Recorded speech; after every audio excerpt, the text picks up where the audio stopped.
はい、皆さん、こんにちは、ときまるです。今日は質問回答コーナーやっていきます。よろしくお願いします。月に2回ぐらいやってるんですけどね。はい。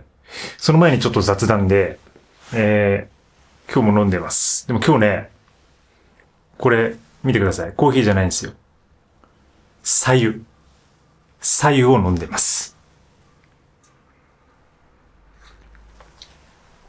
熱っ。なんか朝、もうコーヒー飲んじゃって、で、ちょっと Q&A 取るかと思って、で、さすがになんか2回続けてコーヒー飲むのが難しいなって思って、そんな時に白湯。寒いからね、この部屋が。はい。ということで、白湯飲みながらやっていきます。はい。そうそう、最近YouTube のメンバーシップ始めましたので、そちらもお願いします。で、前もやってたんですけど、再開って感じで、今この月2回ぐらいやってる Q&A を、1回をライブにするっていうような感じですね。で、同じくそのディスコードコミュニティも立ち上げて、で、YouTube メンバーの方はそちらにも参加できるっていう風な仕組みにしています。で、コミュニティの方はね、もうかなり緩くやっていくんですけど、なんかね、もう面白いですよ。早速、なんかいろいろトピック立ち上げて、本日のタスクとかをこう、投稿するような場所があったりとか、それ自分がやってるんですけどね。自分がタスクを投稿したりとか、みんなで投稿したりとか、あとは、本物の雑談っていうね、トピックがあったりして、それこの間本物の雑談っていう動画を上げてるんですけど、それをオンライン上でやるって感じですね、みんなで。みんなでっていうかやりたい人だけでやるんだけど、なんかそういう感じで緩い感じでやってます。で、ライブ配信の方もちょっとスケジュール決めたりしてやっていきたいなと思ってて、月に1回、そんなに見る人の負荷にならないような感じで、で、僕自身もね、そんなにそればっかりちょっとできないんで、でも全然一人でもやりますよ。お客様っていうか相手が一人でもやります、僕は。エクストリームミニマリストなんで、どんなに少なくても、てか誰も来ないかもしれないね。誰も来ない可能性もある。で、誰も来なくてずっと自分で喋ってるみたいなことになりそうな感じもしますね、最初の方はね。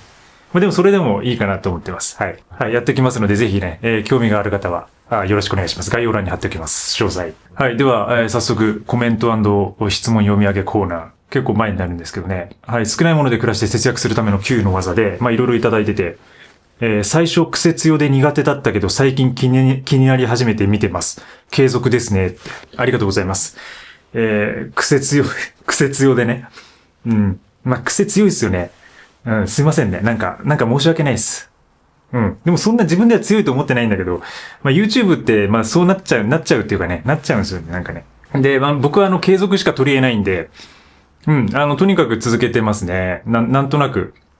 でもなんかやんなきゃって感じじゃなくて、なんか、やっぱりこうやってて楽しいっていうか、自分が、今までミニマリズムとか、なんかそうやってきた生活で同じように困ってる人とか、なんかそれをやりたいなと思ってる人のなんか少しヒントになればいいかなと思ってます。なんかずっとふざけてるんで、なんかそんなに真面目に聞いてほしくないんですけど、でもなんとなくね、続けちゃってますね。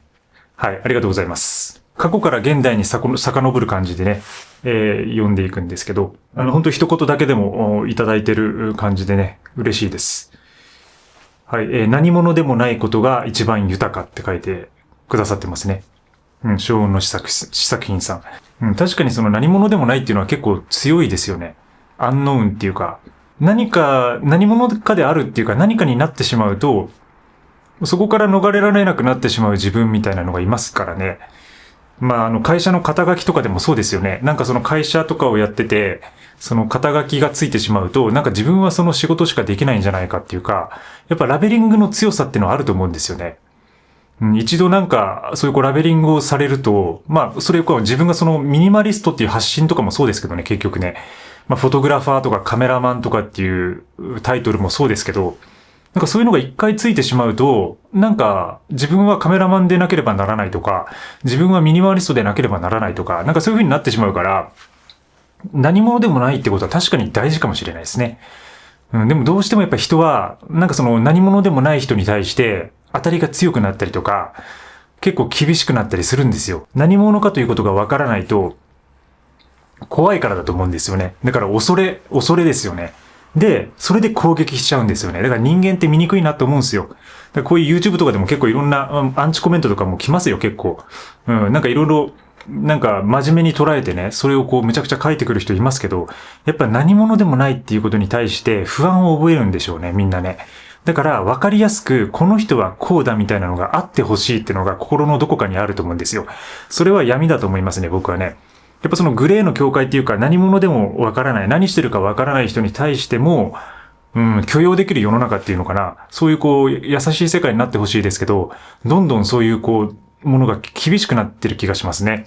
それはまあインターネットの発達もそうだし、デジタルになって、もうその1か0かみたいな、もう0か1か、何者かであるかないかみたいな線引きがより、そのデジタルによって強化されてると思うんですよね。だからちょっとそこをね、やっぱこう、いかにその曖昧にしていくか。でも人間の脳は曖昧なものだけど、今のその AI のチャット GPT とか、そのあたりはどうしてもその曖昧さよりも何かはっきりしたもの、みたいなものを作り出そうとしているような気がしますね。そういう方向に行ってるような気がね。エクストリームミニマリスト的な家をデザインするとしたら、どのような設計にしますか？テーブル、備え付け、シャワールームのみなど。はい、榊山さんね。ありがとうございます。これ、いい質問ですね。なんか自分もちょっと考えてしまいますよね。なんかミニマリスト的な家っていうのはよくあると思うんですけど、エクストリームミニマリスト的ってなると、やっぱり、自分も今そのテーブルとか椅子とかありますけど、そういうものもない方がいいかもしれないですよね。となると確かにその水回り、シャワールームのみ、やっぱり体を清潔にする必要はあるから、シャワールームだけがある部屋っていうのはかなり確かにエクストリームだなと思いますね。それをね、でもこう、削ぎ落としていくともう家じゃなくなるんですよね。なんかこう、展示室みたいな、何もない空間みたいな、ものすごく前衛的でコンセプチュアルなものになってしまうので、やっぱりこう、最低限のものは残すと思いますね、僕だったら。キッチン、最小限のキッチン、水回り、そしてトイレ、で、シャワー。だから、あとそのベッドとかそういうのは寝袋とかで全然、いけると思うんですけど、やっぱりその水回り系はあった方がいいかなと。生活しやすいかなと思いますね。やっぱり公共の場所に行くっていうのも手なんだけども、なかなかね、その自分がやっぱこう、風呂入りたいタイミングで入りたいっていうのはあるんですよね。やっぱりその辺の生活の利便性とトレードオフ的なところはあるけど、僕がこれで思いつくのは、ファッションデザイナーのリック・オーエンスって方がいるんですけど、その人の家ですね。はかなりそのエクストリームミニマリズムな家になっていて、それはその大理石みたいなその石で作られているってことがまず一つ、構造的な問題。で、それから部屋の中にはアートピースしかないみたいな感じ。なんかそういう風なものがエクストリームミニマリストっぽい感じになるのかもしれない。だから設計するっていうなると、どうするんですかね。でも今の感じにするかもしれないですね、結局。ある程度広すぎず、で、狭すぎず、本当にこう、5畳6畳ぐらいの人まで、で、水回りがしっかりしてるみたいな感じがいいかな。やっぱりその、水回りが古いといろんなとこにね、こう支障が出てくるんで、そこは新しくして、で、他は適度なスペース、そして何もない空間、みたいなもの。なんか今の家の延長線で、今この部屋に、この使ってる部屋を、ちょっと品質を高めるっていうぐらいなのかな。もしかしたら。それでいいかなと思っちゃうかもしれないですね、もうね。ありがとうございます。いい質問を。時丸さんのスーパー用のリストが気になりました。まずはメニューをある程度考えて買い物リスト作りに取り組んでみようと思います。今回新しいアウターを着られていますかね。紹介動画楽しみにしています。はい、ありがとうございます。スーパー用の買い物リストね。これは作った方がいいですね。なんか自分も作ってて、で、僕はその料理をもうほとんどしないので、もう味噌汁ぐらいしか作んないので、もう全部固定されてますね。これもちょっとどこかでなんか、まとめてもいいかなと思ってますけど。時間があればちょっとやりたいなと思ってます。新しいアウター。これ多分これのことですかね。アウター使ってます。もう今年からちょっとね、今までその、オールウェザージャケットだけで行ってたんだけど、山道の。めちゃくちゃ薄くて、もう防寒性ないんですよ、基本的に。で、中に着込んでね、インナーダウンみたいなものを着てたんですけど、それでもやっぱり寒いから、今年はちょっとね、導入しましたね。で、ちょっとこう、ロフトっていうか綿が入ってるようなジャケットです。はい、ミリタリー系ですね。はい、ちょっと前のエクストリームミニマリストの始め方でいただいてて、失業中なので始めようかな、ネスカフェからっていうコメント、アンさんからいただいてます。ありがとうございます。確かに失業中っていうのはこう何も仕事をする時間がないから何かをやるにはちょうどいい機会ですよね。仕事がない時こそいろんなことができる。その時にそれを機会にエクストリームミニマリストはちょっと始めなくていいかもしれないけど、ミニマリストの生活を始めてみるとか取り入れてみるとかっていうのはありだと思いますね。ネスカフェからね。ネスカフェは本当に取り入れやすいので、ネスカフェから取り入れるのがいいんじゃないかと思います。はい。少ないもので暮らして節約するための9の技。倹約的ミニマリズム。この社会では生活レベルを上げることが人生の目的とされますから、生活レベルを上げなければ自由と安定を手に入れることができるという事実をいつも簡単に忘れてしまいます。そうですね。なんか生活レベルを上げて、なんかそれが豊かになっていくっていうのが、やっぱりこの社会にあるものですよね。で、それが人生の目的みたいになってしまうってことなんですよね。それはもうあると思います。だからそこから離れるには、やっぱりそこを気にしない。でも気にしてしまうのが人間であるから、そこをいかにコントロールしていくかっていうこと。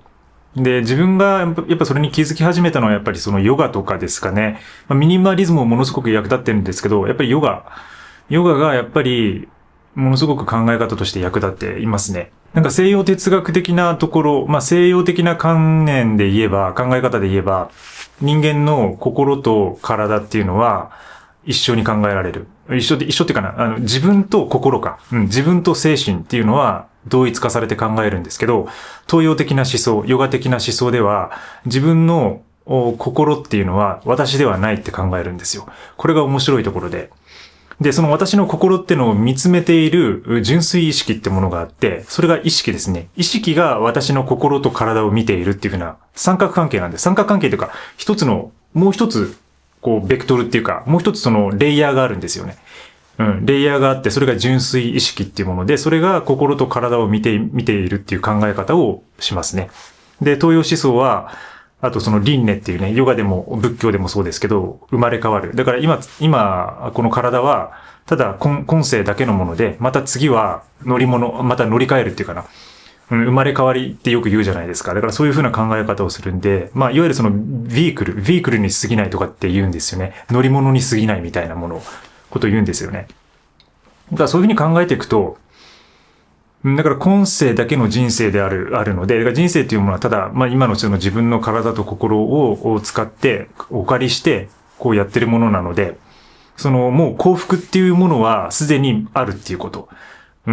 幸せっていうものはその純粋意識の中であると。ただそれを見えにくくしているのが、その社会的なものだったり、他の外的な要因によって見えにくくなっている。で、その影響を受けているのが心であり、で、そしていろいろ食べたり飲んだりとか生活環境とか関わってくるので体である、身体であるというような考え方なんですよ。ちょっと、この話をすると結構長くなるんで、まずこのあたりにしときたいんですけど、だからそういうヨガ的な思想を入れることによって、もう一気にその生活レベルを上げることが全く意味がないこと、みたいな。全くっていうわけじゃないですけど、それがね、好きな人は全然やればいいと思うんですけど、生活レベルを上げなくても幸せに暮らすことができるっていうことを理解できるっていうのかな。そういう感じですね。ちょっと長くなるんでね、この辺にしときますけど。そう、周りからの圧力なんですよね、結局ね。で、生活レベルをインフレさせないっていうね、なんかそういう話をしましたね。はい、買い物の連鎖を止める3つの方法で、パンツの下り、まさに今の私で刺さりました。ありがとうございます、力士さん。はい。そう、なんか一つ買ったら、どんどんいろいろ買っていくっていうね。そう、パンツ、服とかやっぱりわかりやすいですよね。何か買うとさ、やっぱり他に今まで持ってたものが古かったり、みすぼらしく見えたりして、結局それをまた新しく買い替えるってことよく起こるんで、なかなかね、難しいですよね。何か一つ入れちゃうと、それにつられて変えたくなるっていうのは、やっぱり洋服は顕著に出ますね。自分も、気をつけてますけど、やっぱりこうね、新しいもの欲しいっていう感じになる時もありますよ。もちろん今でも。このジャケットとかもそうですけども、でもこのジャケットはなんか、ちょっとこう、ユーズド感あるっていうのかな。なんか、そういうちょっとその新しく見えないものみたいなものをだから入れたりとか、なんかそういう工夫ができたりしますよね。で、同じくディドロ効果で、ミニマリズムに興味があり、ベッドを手放して、コールマンのインフレーターマットで寝ています。時丸さんの寝具について知りたいです。はい。そうですね。シングは一回その動画上げてるんですけど、過去に。それ見ていただくとわかりますね。それから変わってません。去年の今頃ですかね。多分去年のこのホワイトボックスに越してきてから変えてるんで、そこから変えてないんですよ。で、だから、マットレス、いわゆるそのアイリスオーヤマだっけ、まあ、ブランド名言っちゃうと。アイリスオーヤマのなんかマットレスと、で、普通のコンフォーター、掛け布団みたいなものと、あと枕。その3つですね。だからその毛布とかは僕使ってないんですよ。だからそのもう、掛け布団とマットレスだけって感じ。だからそこはかなりシンプルにしてますね。たまにそのシュラフとパッドでね、スリーピングパッドを使って寝たりもしています。で、この部屋だったら全然大丈夫かな。山の中だったらやっぱりまあ、もう0度切ると寒いんですけど、この部屋でやっぱ冬でも今のところその0度下回るってないですから、全然なんかそっちの方が逆に暖かかったりしますね。やっぱアウトドアギアすごいなっていう、思いますね。ビボベアフットの動画で、私は十数年前に Born to Run という本に影響を受けてフォアフットで走るようになりました。ビボも以前履いていましたが価格が高いので今は直旅で登山をしたり公園で筋トレをしています。特別な靴でなくてもコンバースのオールスターなんかでフォアフットで歩けばトレーニングになります。ありがとうございます。DR ドクター45823さん。はい、そうですね。僕もね、Born to Run、これはもう読んでますね。で、確かにこれで僕も、フォアフットとかベアフットの方に入ってきましたね。タラウマラ族っていう、まあ民族の話が書かれているんですけど、そこから研究されてる本で、その歩き方、走り方みたいなものが、現代的なそのクッション性のある靴によって、人間の本来持っているものが損なわれているっていう。だからそれをなるべく薄いものとかにすることによって、フォアフット、いわゆる前足着地になって、もともと本来あるね、筋力の使い方とか骨格の骨の使い方とかが戻ってくるっていう話なんですけど、だから僕もようやく、今3年ぐらいフォアフット生活やってますけど、ようやく、何の怪我もなくなったし、何の痛みとか支障も出なくなりましたね。で、快適になりましたね、本当に。いいですね。確かに価格高いんですよね、ビボね。これはまあ、ちょっとね、確かにこう、ずっとそればっかり履いてるとやっぱり消耗も激しいんで、僕もちょっとどうしようかなって、まあ靴の動画上げたりもしてたんですけど、直旅。いいですね。旅使われてるんですね。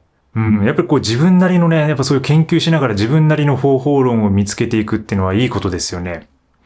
だから、その万人に受けるわけではないけど、でもそれでこう、その旅で、直旅でこう登山とか、もうそういうのができるってことが分かると、それが今度広まっていく可能性もあるし、そう、だからコンバース僕も使ってましたけど、フォアフットで歩いたりとか走ったりそれで知ってましたよ、結局。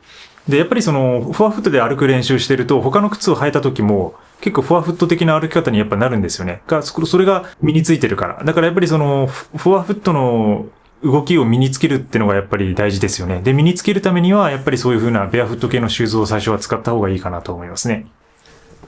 そう、この間ちょうど僕も知り合いの方と、靴の話をしてたんですけど、靴っていうのはもしかしたらこの先なくなるかもしれないなって話をしてて。まあ、今 AI ベースになって、Apple Watch とかで今その体のデータ取ったりしてると思うんですけど、あれが靴にも来るんじゃないかなと思っていて。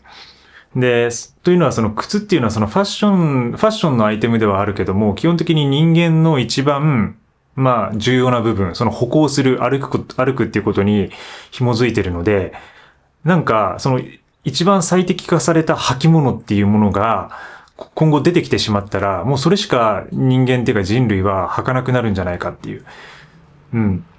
だから多分今その過剰に行き過ぎてるじゃないですか。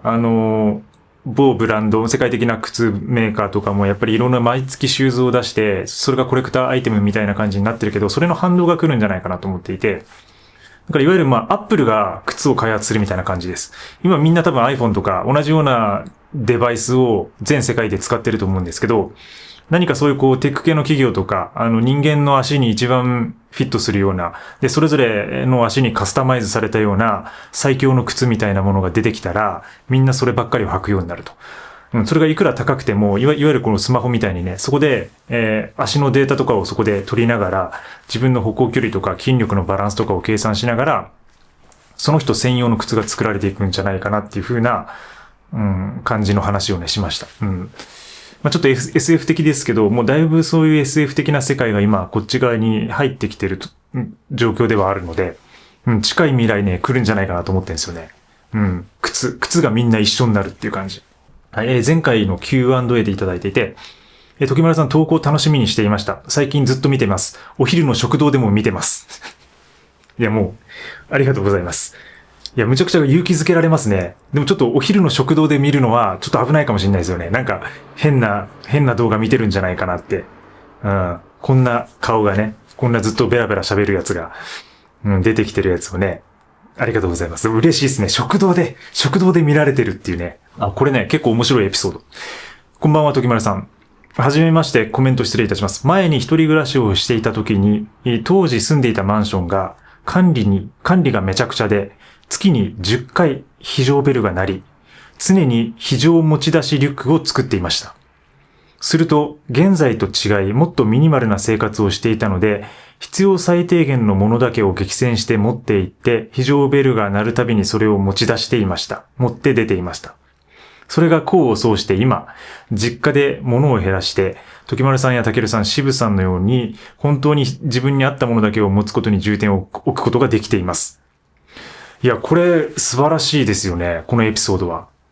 だから自分からそのミニマリズムを目指したのではなくて、その住んでいたマンションが、なぜかその非常ベルがむちゃくちゃ鳴ってね、その度にリュックを作っていたから、それがその自分のそのエマージェンシーキットみたいな、いわゆるその非常持ち出しリュックみたいなものになっていて、それが最低限のアイテムだっていうことで、それを利用して今、物を減らして、そういうふうなミニマルな生活をされてるっていう。いや、面白いですね。これもしかしたら、だからその一人暮らしのマンションに住んでなければ、ミニマリズムっていうか、まあそういうこう少ないもので暮らすみたいなことに目覚めてなかった可能性もあるってことですよね。なんか月に10回ベルが鳴るのはすごい嫌だけど、でもなんかそのおかげで、ね、なんかそういう生きる術みたいなもの、生きる知恵みたいなもの、しかも自分の中から自発的に出てきたものを身につけられているっていうのは、すごい素晴らしいことだなと思いますね。いいエピソードの共有をありがとうございます。人生でロン毛だったことはありますか？ YouTube 内の時丸さんしか知らないので、出会った時からその髪型です。今の髪型が時丸さんにとってベストなのでしょうか？はい、ありがとうございます。ありますよ、ロン毛だったこと。僕ずっとバンドやってたんで、で、しかもこの洋楽のね、昔のハードロックバンドとかに被れてたのでずっとね、今でも好きなんですけど、だから本当にもう、なんかこれくらいのロン毛にしてた時もあるし、学生の頃もそうだけど大人になってから、社会人になってからも割とロン毛の時ありましたね。まあだいぶ気持ち悪いって言われてましたけどね、今よりもさらにね、今も多分あれだけども、気持ち悪い。自分でも見返したら気持ち悪いなと思いますもん。誰だこいつって。誰だ、時丸田中じゃんみたいな。よく見たら。ありますよ、ロン毛。多分似合わないんですよね、ロン毛ね。まあ、あとその世代にもよるから、そのベストな髪型っていうのはちょっとわかんないですね。なんかこう、やっぱ年齢とともに、あと年を重ねるにつれて、自分のその髪型とかスタイルは変わっていくものだと思っているので、それはまあ皆さんそうだと思うんですけど、やっぱ合う髪型とか、まあその服装とかもそうだけど、やっぱ年齢とともにね、変わっていくので、それに合わせてね、変えていく方がいいんじゃないでしょうか。パタゴニアの昔の動画でいただいてて、モンベルのパーマフロストライトダウンと比べたら、どちらが買いですか？年齢は50代です。ありがとうございます。これパタゴニアのナノパフジャケットっていうジャケットをレビューしてる動画ですね。ちょっとね、正直、このモンベルのパーマフロストライトダウンを僕使ったことがないので、わからないです。すいません。正直。ちょっと一応見てみますか。パーマフロストライトダウン。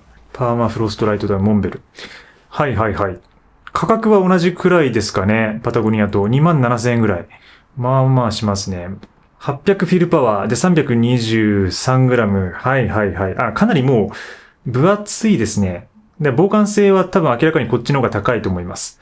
パーマフロストダウンの方が。だからちょっと種類が違うのかな。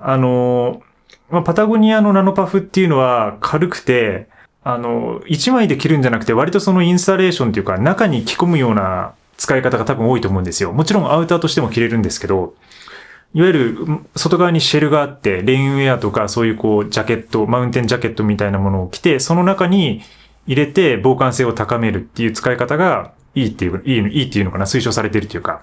だからその分薄くなってるし、ダウンというか中綿の容量も少なくなってます。しかも決定的な違いっていうのは多分この中綿がダウンか否かってことですね。やっぱそうですね。EX ダウン、モンベルが誇る高品質なダウンを使っていて、だからもう実際にその毛を使ってると。グースかどうかわかんないけど、グースの毛だと思うんですけど、だからそれが決定的に違うと。で、特徴的には、だからそのモンベルのものは、中綿がしっかりしていて、動物の毛が使われている。で、パタゴニアのナノパフは薄いです。で、防寒性がそんなにそのモンベルよりもない。しかも中綿が、河川のロフトなんですよ。そう、だから、そもそもそのなんか方向性が違うかな。全然。ナノパフの方は河川のダウンが入ってるので、それは雨に強いっていうメリットがあって、だから結構濡れたりしても意外とすぐ乾いて大丈夫なんですよ。でもダウンっていうのは水に弱いんですよね。だから結構雨の状況とか水が降ってくるとそれがなかなか乾きにくかったりとか、結構ダメージが、出てきてなかなか痛みが早かったりするんですけど、パタゴニアのナノパフは河川なのでそういうことがありません。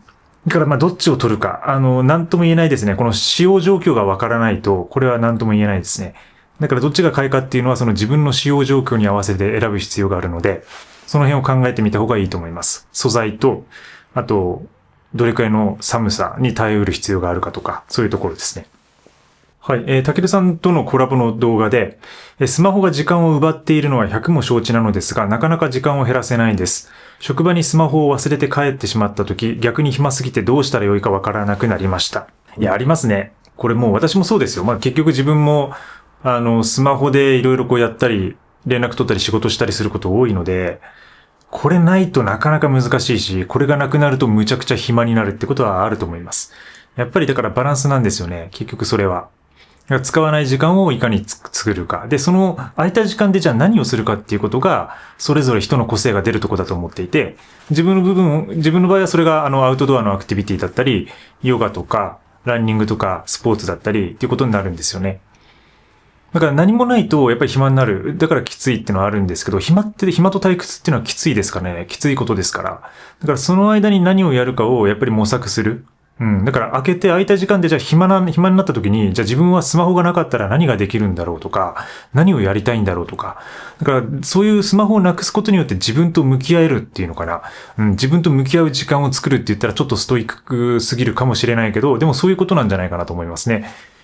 暇になってからが勝負っていうか、ミニマリズムもそうですよね。だから、物を減らしてからが勝負っていうのかな。減らしてからじゃあその空いた時間とかコストを何に振り分けるのかっていうか、そういう結局何に集中させるのかっていうのがポイントだと思うんで、暇になってからじゃあ自分は何をやりたいんだろうなっていうのを考えてみるっていうのがいいんじゃないですかね。そんな質問っていう感じではないかもしれないですけど。はい、時丸さんもエクストリームミニマリストの本を出してほしいっていうコメントいただいてます。ありがとうございます。いや、出せるといいですけどね。でも、本当のエクストリームミニマリストは本を出してはいけないでしょうね、多分ね。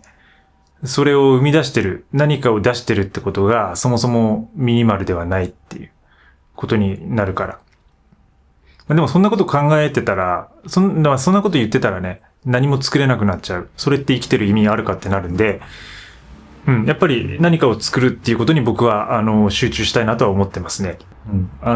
そういう話はないです、私には。でも、エクストリームミニマリストの本って、万人に多分役に立たないから、タケルさんの話とかね、タケルさんのは結構皆さんに役に立つものを出してますけど、極限まで物を減らして、それがなんか人の役に立つかっていうと、なかなかね、ちょっと難しいとこありますよね。自分でも思いますもん、なんかおすすめしたいようでしたくないようなところもあるし。でもそこに行くことによって何か新しい世界が見えるんじゃないかなっていうのをまだ今模索してる段階ですね。ミニマリストのワードロブ紹介で、ちょっと前の動画かなこれ、はい。機能性が考えられていてクールですね。質問なのですが、DW5 ポケットパンツのサイズは何でしょうか？体型がほぼ同じなので参考にしたいと思ってます。ありがとうございます。5ポケットパンツのサイズは S ですね、私。はい。S です。これは、ちょっと一応念のために確認するんですけど、うん。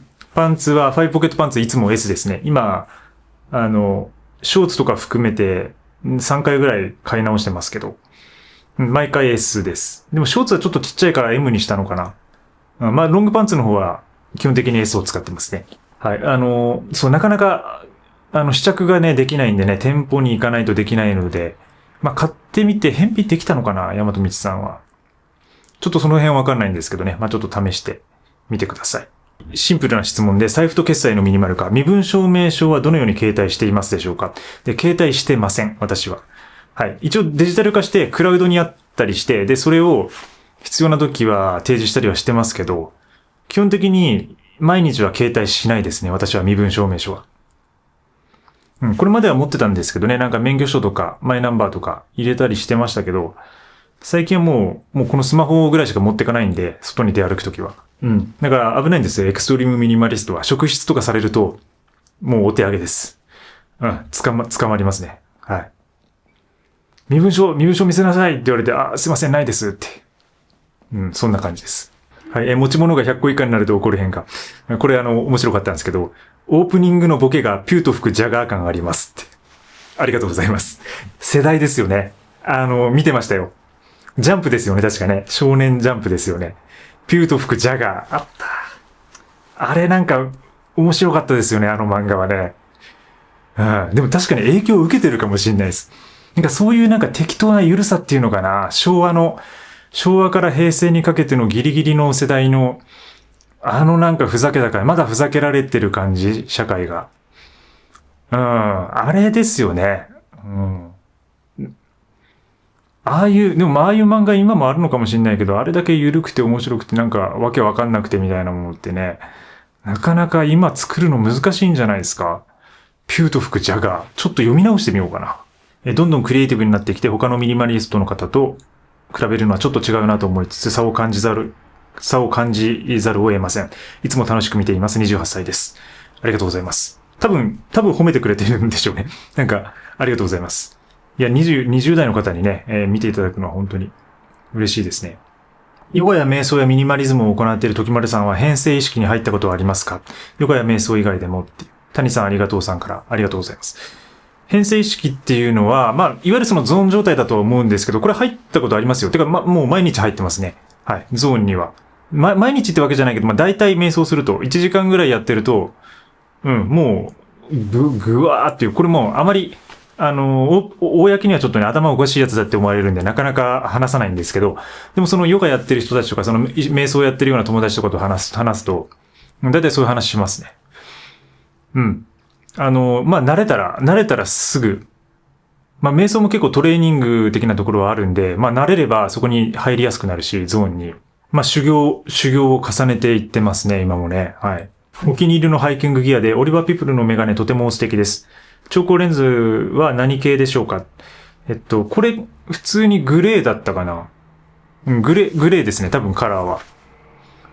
なんか前はね、昔はちょっと濃い緑とか使ってて、で、その色がむちゃくちゃ良かったんですけど、なんか新しく変えた時にそのカラーがなくなってて、で、なんか普通のグレーにしちゃいましたね。で、なんかそのグリーンの色だと、自然の中がむちゃくちゃ綺麗に見えるんですよ。その山とか、ハイキング行った時とか、なんかちょっと田舎に旅行した時とか旅した時に、むちゃくちゃ風景がよく見えるんですよね。だからそのグリーン系いいなと思ってたんですけど、ちょっとね、それがなかったんですよね。だから仕方なくっていうか消去法で普通のグレーにしてますけど。はい、部屋と心を整えるミニマリストの掃除の秘訣。これも結構前の動画で、こんにちは、時丸さんの掃除の考えを知りたくてこの動画にたどり着きました。ぜひトイレやお風呂掃除もどんな道具を使っているのか知りたいです。ありがとうございます。まずトイレはブラシですね。ブラシを1本だけ使ってます。はい。で、一応その洗剤みたいなものあるんですけど、ブラシと洗剤だけでやってますね。で、お風呂は、洗剤は使ってなくて、普通にその台所用の食器洗いのスポンジとか洗剤を持ってて、で、それを、そのスポンジがちょっとダメージを受けてから、もうそろそろ限界だなって時に、それをお風呂掃除に使って全部お風呂をきれいにします。なんかそういうルーティンにしてますね。だから、お風呂用の掃除道具っていうのは持ってません。一切。そうすることでかなり軽量化してるっていうか、だからお風呂の掃除道具と、なんていうかな、食器系、キッチンの掃除道具を一緒にしてるって感じですね。だからお風呂もその食器用の洗剤で洗ったりしますね。はい。最近はというかここに来てからはそんな感じです。この部屋では。寝具と部屋を考える動画で、ちょっと長いんですけど、動画ありがとうございます。私はかつてエアリーマットレスを使用していたのですが、現在はエムールプレミアムマットレススリムタイプ。いわゆるゴロネを使っていると。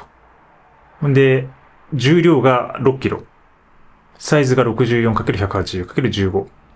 15センチって結構分厚いですね。枕はリストラクティブヨガを始める際に購入したヨガボールスターを使っていると。東北在住で寒さも厳しい。で、慢性的な腰痛を改善するために厚いマットレスに買い替え。湿気問題はありますが、ウレタン素材があるため、ある程度の通気性があり、使用後は横に立てかけて開けておくことで換気する。吸水術として使用していません。ブレインスリープコンフォーター、掛け布団はブレインスリープコンフォーターパーフェクトフォーム。いいですね。かなり詳細に書いてくれてますね。僕はこのエムールプレミアムマットレス使ったことないんですけど、ちょっとなんか試してみたいなと思いましたね。これ見てね。で、自分もその、やり方は一緒で、吸水シートみたいなのは使ってなくて、もう立てかけて、乾燥させてますね。やっぱり湿気が激しいんで、これは多分やんないと、だからマットレスをそのままにしちゃうと多分カビちゃうんで、立てかけて、いつも、だから毎朝というか毎日のルーティンとして、もう使ったら、なんか立てかけるみたいなことをやってますね。テスラショーツについてね。はい。テスラショーツですが、今年の夏に家族と沖縄旅行ではショーツを2着持って行って、全日程交互に履いて過ごしました。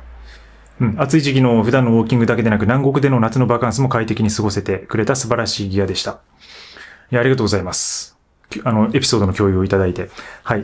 そうですね。夏のバカンスで家族と、いいですね。で、ショーツ2つだけ持ってて交互に履くっても完璧ですね。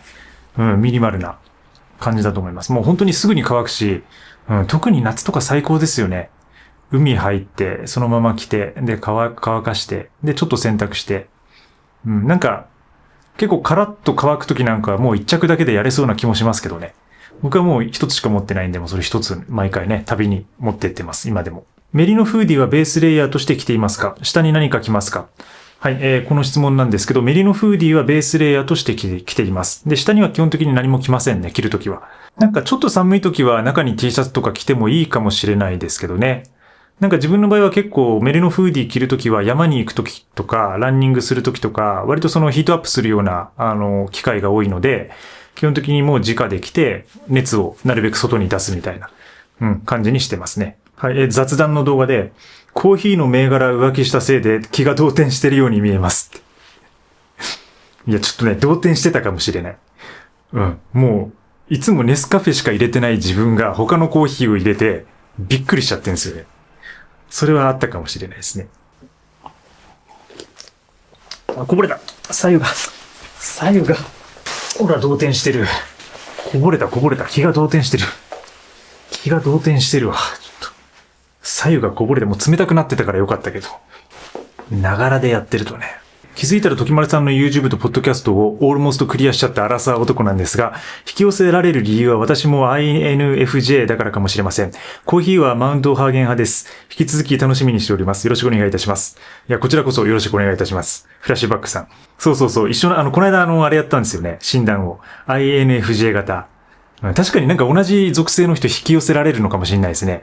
なんかそれでいいと思いますよ。なんかもう刺さる人にっていうか、僕はそのなんか万人になんか知ってもらいたいとか、なんかそういうあれあんまないんで、なんか自分のこうなんか感覚っていうかセンスを理解してくれる人に、見てもらえれば、聞いてもらえばいいかなと思ってるんで。同じ属性ですね。よろしくお願いします。55個をパッキングするミニマリストでとても憧れます。憧れるのに思い出のものが捨てられなくて全く実現できません。思い出のものの捨て方という動画もたくさん見てきたのですがダメです。そうですね。思い出の品を捨てるのは難しいですよね。で、これ人によって状況がやっぱ違うので、僕も多分思い出のものの捨て方みたいなものを過去に挙げてはいるんですけど、やっぱり全員にそれがうまくいくかっていうとね、多分難しいと思うんですよね。それぞれの思い入れもあるだろうし。だからそういう時には無理に捨てずにゆっくり思い出と向き合う時間を大切にしながら模索していくしかないんじゃないですかね。で、それを結局捨てられなかったら捨てられなかったで、それが自分にとってものすごく実は必要なものだったのかもしれないし。はい。少ないもので暮らして節約するための給油の技。Thank you so much for your wonderful video. I rent a room in my friend's house, and it's all I need. And I love living on the floor. I'm 69 years old. うわ、これはもう嬉しいですね。Thank you. It sounds like you're living life on your own term and that's wonderful. いや、なんか、69歳でもう友達の家をね、なんか間借りして、床で暮らしているっていう。で、床が好きだっていう。いや、エクストリームミニマリストかもしれません、この人は。本物の雑談で、関係ないけどミニマリストは若くして就活してるような気がしますね、たまに。そうですね。もう若くして就活ですよ。とかもう人間っていうのは実はもう生まれてから就活が始まってるって思った方がいいです。もう死はずっと共にあるんで、生まれた瞬間からもう就活が始まってる。もうこれは何の悲しいことでもない。ネガティブなことでもなくて事実です。うん。生まれた瞬間からもう決まってるんですよ。お亡くなりになるっていうのは、これ全人類共通のものです。だから、もう就活は始まってると。うん。みんな始まってる。そう思ってますね、僕はね。他も結構ちょっといろんな面白いのいただいてるんですけどね、ちょっとね、今日時間があまりなくて、ちょっと食べ物の動画とかでも結構いろいろ面白いのあるんですけど、もうちょっと食事内容とかに関しては、なんかちょっと今度まとめて話せるといいなと思ってます。でもなんか結構、ポッドキャストとかでちょっと話したりとか、ちょいちょいこういう風な雑談系の動画でも話はしてるので、ドガとの対話の動画で、もずくにきゅうりの小口切りと刻んだキムチと白ごまをトッピングすると、最高の先付けになります。いや、これは最高の先付けですね。もずくにきゅうりの小口切りと刻んだキムチと白ごま。いや、白ごまが贅沢ですよね。白ごままでちゃんとやるとね、美味しそうですね。ありがとうございます。なんか、急にね、もずくの話をして、まあ、ちょっとびっくりしたかもしれないですけど。はい、ということで、今日ちょっとあんま時間なくてもこれくらいにしときます。でも結構喋ったと思いますね。はい。いつも最後までご視聴いただきありがとうございます。それではまた次回の放送でお会いしましょう。バイバイ。